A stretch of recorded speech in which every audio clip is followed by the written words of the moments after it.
In our crowd, I feel as though London gets the backseat a lot. They're used as a stepping stone for, other people's successes, but they don't really get it themselves, You have big names like Blackie Lawless, Izzy Stradlin, Slash, Fred Coury, and even one of their founding members, Nikki Sixx, they were all huge successes, but for some reason this band never really became successful. You know what I mean?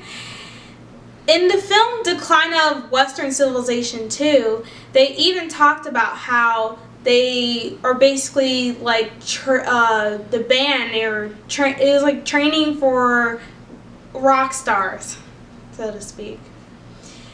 Moving on to Hard Knocks, they are a band from Tennessee, and unfortunately they never really made it big. They're one of those underground glam metals that unfortunately didn't really get to make a name for themselves, and it's really sad because like when you hear their sound, and if you haven't yet, they have the potential to just make it on, national playlists. Nonstop Rock was released in 1985, and it features the drumming of Fred Coury, so they say. But the drumming was really done by Bobby Marks. They just credited that Fred Coury did the drumming, but he really didn't. And I don't know what the theme is with them doing this. I don't know if somebody has it out for him. Fred Coury's my boy. But he didn't drum on Night Songs if they credit him to do so. In Long Cold Winter, he only did a few songs. And when they were about to record Heartbreak Station, Fred Coury said, "I am not recording this one if I am not drumming on this one." Thank God. Anyway, that's the story with Cinderella.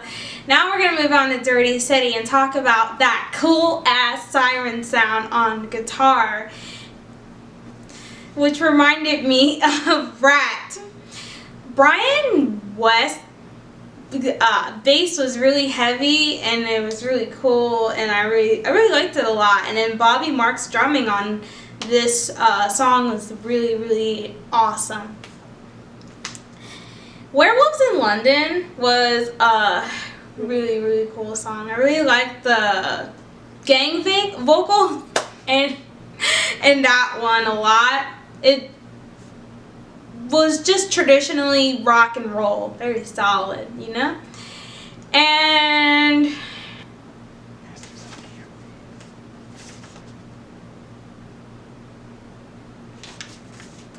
Masters of the Airways was really rough and raw, and I really liked the way Nadir DePriest did his vocals on those a lot. Really cool. I don't know if I pronounced his last name right. Hopefully I did.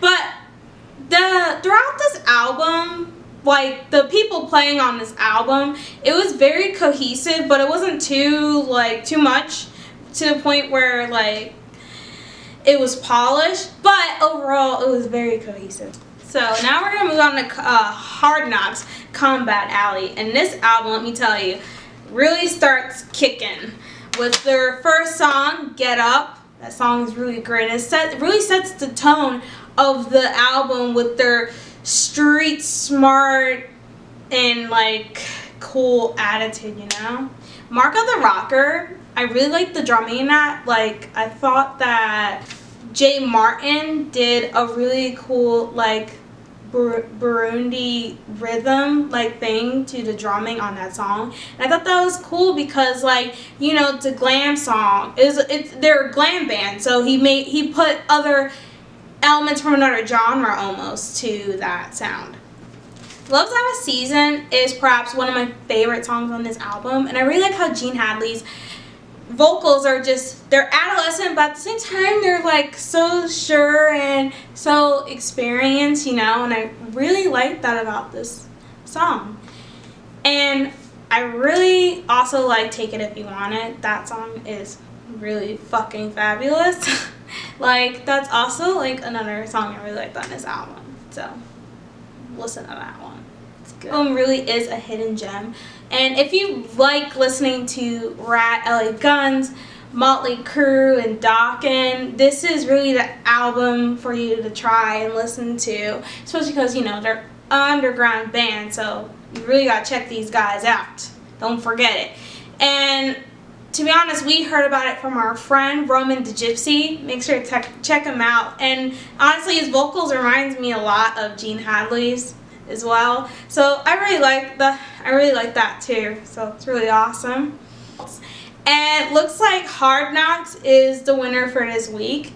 Down here at the studio, we also chose Hard Knocks, mainly because of, you know, their style is really cool and it's so dirty, and they know how to like soften it up, and it was just a really great time. And I really liked listening in London too. It was an overall very great listening session, and hope to see you guys soon and just, you know, party on, dudes.